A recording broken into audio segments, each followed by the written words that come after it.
Hey guys, welcome back to my channel that is Adritya Sayan. আশা করি তোমরা সবাই ভালো আছো, আমিও ভালোই আছি। তো আজকের ব্লগটা হতে চলেছে সেকেন্ড চতুর্থী ব্লগ। তো আজকে আমরা সাউথে ঠাকুর দেখতে যাচ্ছি। তো যেখানে যেখানে যাবো সবই তোমাদের সাথে ছোট ছোট ক্লিপস করে শেয়ার করবো। তো চলো বেশি বকবক না করে ভিডিওটাকে স্টার্ট করি।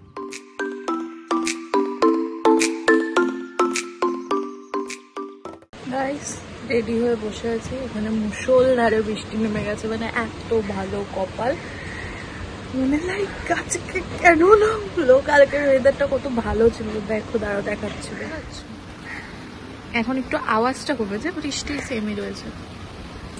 মানে লিটারেলি আমি তাও ছবি কয়েকটা তুলে নিই নিজের, অ্যাটলিস্ট বাইরে বেরিয়ে জানি না তুলতে পারবো কিনা, আদৌ বেরোতে পারবো নাকি সেটাই জানি না, কারণ আমাদের সবার ঠান্ডা লেগে আছে, বৃষ্টি পড়লে ইম্পসিবল বেরোনো।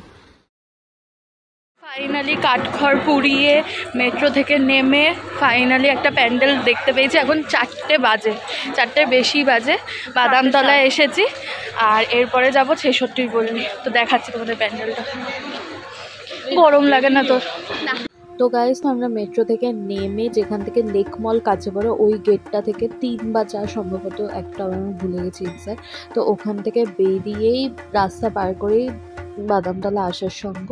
তো এই প্যান্ডেলটা দেখে তারপর আমরা 66 পল্লী গেলাম। আর সব পরপরই এবার ঠাকুরগুলো এই 3-4টা পুরো পরপরই থাকে। তো এই ঠাকুরটা দেখতে গিয়ে একটুখানি ভিড় ছিল মোটামুটি বেশ। এই ঠাকুরটাও খুব ভালো করেছে।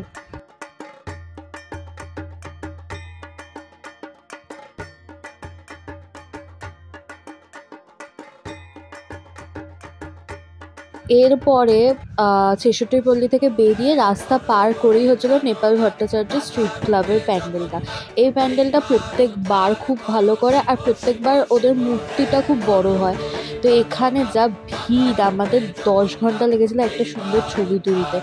তো এবারে আজকে যে কটা ঠাকুর দেখেছি তার মধ্যে থেকে আমার পার্সোনালি এই ঠাকুরটা খুব পছন্দ হয়েছে, কারণ মায়ের পায়ের যেটা রাখা আছে এত সুন্দর লেগেছে। আর প্রত্যেকবার এই প্যান্ডেলের ঠাকুরটা এত বড় করে, এত সুন্দর লাগে দেখতে। তো তারপরে আমরা এই প্যান্ডেলটা আগের বার দেখিনি, এইবার দেখলাম চেতলা প্রসন্নময়ী ঘাট। এখানে করেছে ছিল ঢেউয়ের তরঙ্গ, এই প্যান্ডেলটা থিম।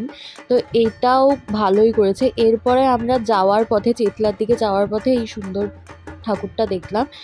দেখে আমরা কিছুটা গিয়ে আগেরবার একটা দোকান থেকে পিৎজা খেয়েছিলাম, ওই দোকানটা খুঁজছিলাম বাট পেলাম না, যাই হোক। তারপরে আমরা যেতে যেতে আর শেষে পারছিলাম না, তো তারপরে এখানে এসে বসে ক্যাব ফ্যাব বুক করে, আর আমরা এত সুন্দর একটা জায়গায় বসেছি, দেখো সামনেই মাকে সাজানো হচ্ছে আর আমরা ওখানেই বসেছিলাম।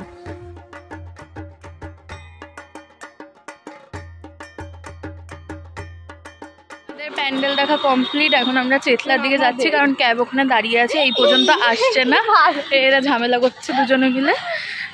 তো ওখান থেকে তারপর আমরা কোনো ক্যাফেতে যাবো, তারপর টালাপুরটা দেখবো।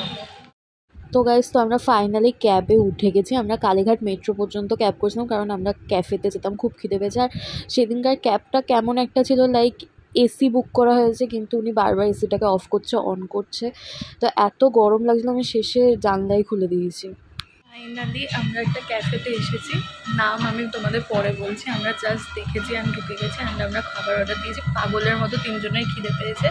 খাবারটা আসুক তারপর আমি দেখাচ্ছি, আর ক্যাফেটাও আমি তোমাদের দেখাচ্ছি। খুব ভালো, কোজি, ছোটোর মধ্যে বেশ কোজি। কালীঘাট মেট্রো থেকে বেরিয়ে লেক মলের আগে যে গলিটা, ওখান থেকে সোজা গিয়ে বাঁদিকেই এই রেস্টুরেন্টটা পড়ছে।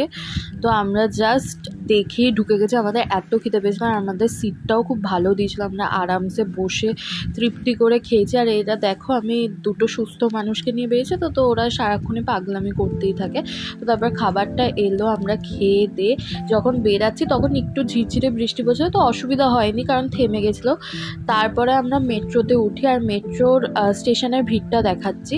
তারপর আমরা বাড়িতে আসি সবাই মিলে। বাড়িতে এসে আর ভ্লগ করে একটু এনার্জি ছিল না।